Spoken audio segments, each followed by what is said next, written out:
Welcome to our channel. Today we how to backup Kafka using MirrorMaker in AWS MSK step by step clearly.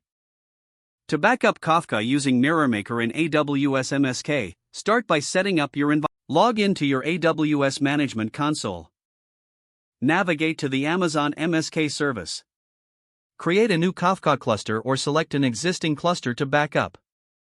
Make sure the Kafka version is compatible with MirrorMaker. Once your cluster is ready, configure security groups to allow traffic. Set up a virtual private cloud (VPC) if required. Now, install the Apache Kafka tooling on your local machine. Download the Kafka binaries from the official Apache Kafka website. Extract the Kafka binaries to a desired location. Open a terminal session and navigate to the Kafka installation directory. Edit the properties file for MirrorMaker. Prepare a source configuration for your existing Kafka cluster. Include details like bootstrap servers, key serializer, and value serializer. Create a target configuration for your backup Kafka cluster. Specify the target MSK cluster's bootstrap servers and other settings. Save these configurations in a dedicated folder for easy access. Next, initiate the MirrorMaker command.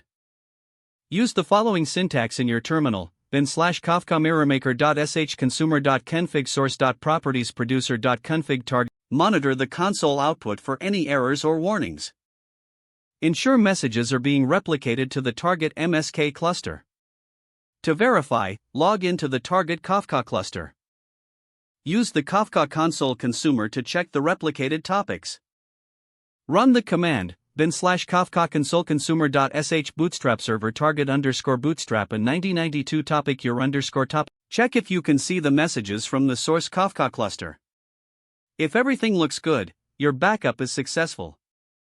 Consider automating this process using a scheduled task or AWS Lambda. Regularly monitor both Kafka clusters for performance and latency. Don't forget to like this video and subscribe to our channel for more step-by-step tech guides.